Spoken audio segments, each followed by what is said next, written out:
20th Century Fox, 20th Century Film or Studios. I miss the Fox. They have had a bit of a reputation of late mining their old IPs this year. Recently, I reviewed Alien Romulus. We had a Planet of the Apes. We've also have had an Omen.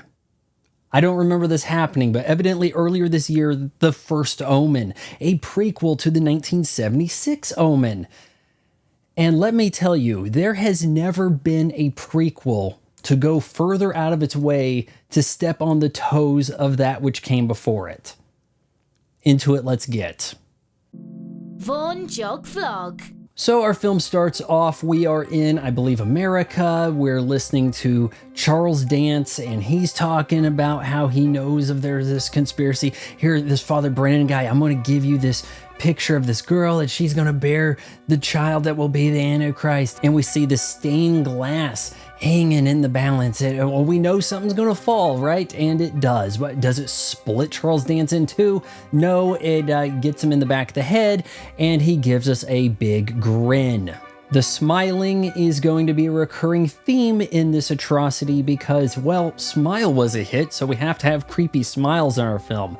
Oh, but don't you remember in the original Omen, the nanny, she was smiling, I did it for you, Damien, and then jumps. Yeah, well, we're going to do that scene again, but more smiling effects. Yeah, she smiled once, so therefore everybody, that's justification. We have to have a ton of smiles in this picture.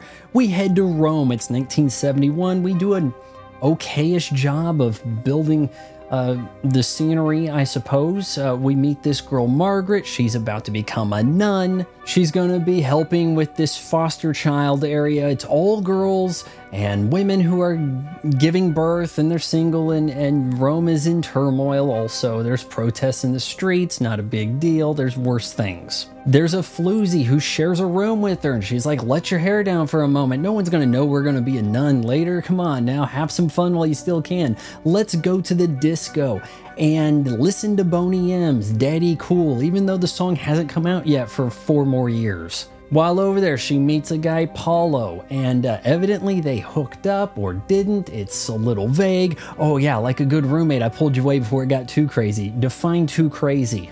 But there's a problem child at the school, Carlita. And oh yeah, the rumors are going around here. This Father Brennan guy who, by the way, his tact has not improved. In the original Omen, he was even more unhinged, did nothing to convince Thornton that Damien was the Antichrist. Well, he's not really helping his cause here, but he wants Marguerite to get some files. Conveniently enough, there's files. And oh, hey, this girl, she's got the 666 mark of the beast inside her mouth, the palate right there. Yep, she's going to be mated to a beast, and she's going to born the Antichrist, and it's terrible. And there's a super smiling nun, and she's going to do the look at me Damien thing that the nanny did in the first film. But oh yeah, we put a spin on it. CGI fire. Yep, super satisfying. The first Omen is directed by some broad in her directorial debut, and we are seeing what it's like to DEI hire out cinema here. Oh, but we have to have a woman director. That way we can fully capture the horror that is birth. Because we have nothing original here. I mentioned the smiling. We also have the creepy music from The Witch. We gotta try to be like that, right? But further complaints are going to require a lot of spoilers, so bear with me. It turns out Margaret, who never really had a family of her own, she was raised by the church because she was actually born of the beast, and the beast is going to have to impregnate his own offspring to make the Antichrist. That's the way it must work.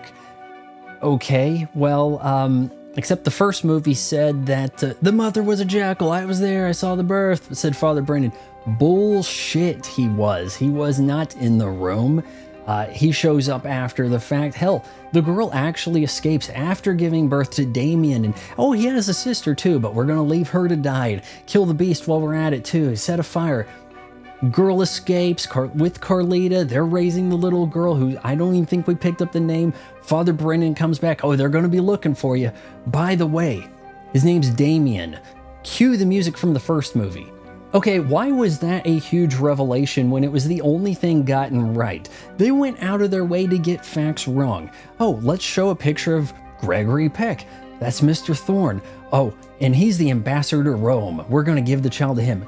The man you are looking for, the U.S. ambassador to Rome. Fact check, there is no ambassador to Rome. He wasn't an ambassador to Rome. He was an ambassador to England 5 years after the start of the first actual Omen film.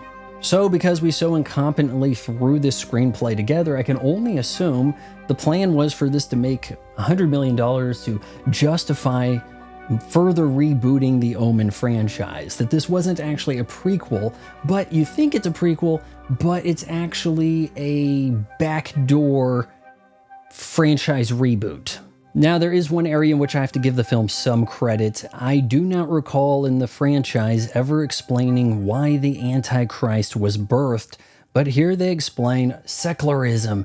People who don't fear the church, we have to give them the Antichrist, and that'll bring them back to God. I mean, sure, throwing the world into darkness is one way to bring people to Jesus. Thankfully, the first Omen 2024 did not make a ton of money, and thus it is sitting there collecting dust on Hulu. Watched it in 4K without HDR. Just gradually hated the movie more as it went along. Started out, okay, I know we're doing the callback stuff, and then it's, huh, that's the wrong song, that can't exist yet. Followed by, oh, you call this acting? And what's with all the smiling? We just smile a whole lot? Followed by, oh, this is a retcon. I give the first Omen 1.5 out of 4 stars.